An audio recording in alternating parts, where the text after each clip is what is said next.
The mosque, the Muslim people within the mosque, follow two orders of scripture.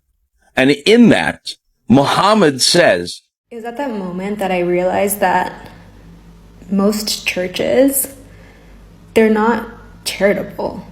They're like a non-profit organization, but like, it's crazy to me when your congregation is at risk of sleeping on the streets and you as a pastor are doing absolutely nothing. Not only from YouTube, social media, but also from tithing, and your church can't help a starving baby. The whole baby formula scandal thing that's going on reminds me so much of my own experience with the church that this is like literally the reason why I left organized religion. So when I first moved to Barcelona, I joined Hillsong Barcelona.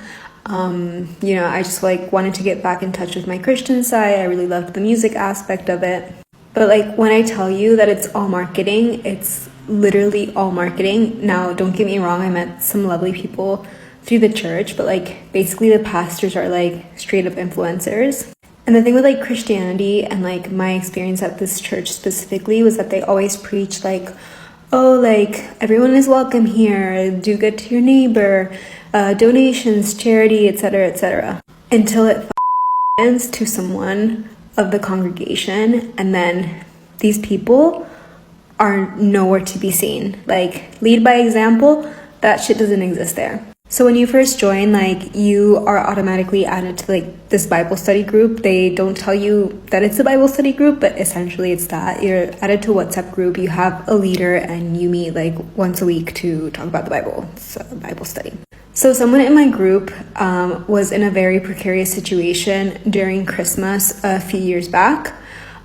Basically, her mom's like husband at the time kicked them out on Christmas Day, or like very close to Christmas Day. Like it was like December 23rd. I was having dinner with my family when we received a message in the group saying that someone from the church needed a place to stay. So I wasn't in the city at the time, so I just couldn't like bring someone into my apartment. I was sharing an apartment with other people, and I like just couldn't bring them in to a place when I wasn't there specifically. Also, I didn't really know who it was.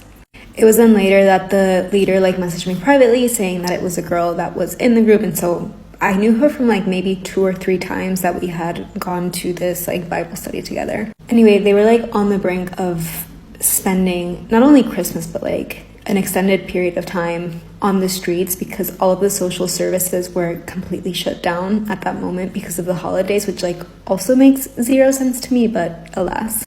Did the church step in at any time to give like refuge to these people? No. They did not at any point in time offer any help. It was me and my family. We got them a hotel room.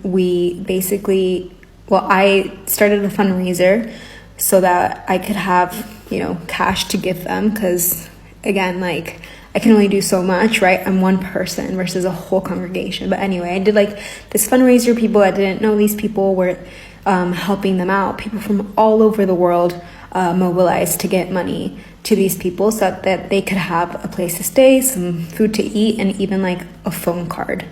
It was at that moment that I realized that most churches, they're not charitable. They're like a non-profit organization, but like, it's crazy to me when your congregation is at risk of sleeping on the streets and you as a pastor are doing absolutely nothing about that.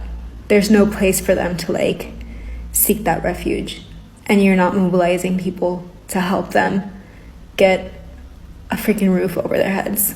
So yeah, I'm not surprised about the whole baby formula thing and all of the churches saying no, because the reality is that most Christians nowadays are so far from being Christ-like.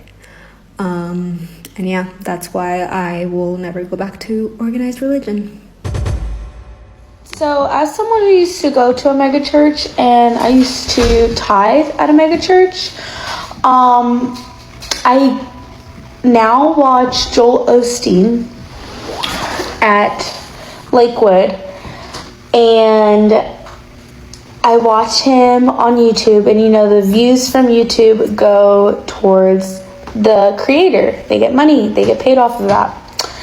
I can safely say I will no longer be watching Joel Osteen or contributing to his church after seeing the woman who called Lakewood Church and asked if they would help feed her starving baby with formula, and they said no, and it would take them about 2 to 3 weeks to get back to her.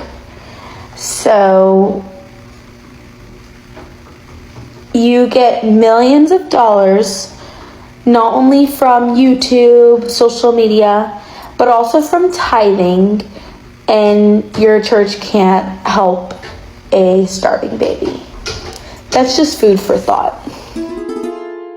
Do you have any idea why a mosque would give a woman formula for her baby when Christian churches said no? I'll explain to you now. The mosque, the Muslim people within the mosque, follow 2 orders of scripture.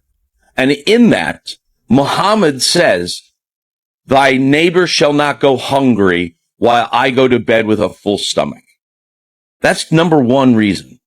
That's a key element, because when the mosque was asked, "Can I please have some food for my baby?" they could have easily thought it was a scam, but chose to have faith in the individual and gave the formula to the woman. The Christian churches were asked the very same question and were assuming that that person was scamming, and they rejected. The second reason, which is going to upset a lot of you, is that it appears to me that the Muslims, as well as the Quran and the Hassad, actually seems to operate closer to what Jesus would do than what Christians would do, which makes sense considering Jesus was born in the Middle East. So the belief that you're going to help your fellow man, regardless of whether or not they're lying or not, because you're just doing the right thing because it's the right thing, seems to set pretty hard in this. Why was it that a dozen Christian churches said no to giving a woman formula for her baby, but a mosque, the Muslims, who so many people have vilified and demonized, were given the chance, and they stood and gave the woman the food that she needed? Perhaps maybe we don't understand Muslims as best as we could, and perhaps the Christians are getting more of a benefit of the doubt than they deserve.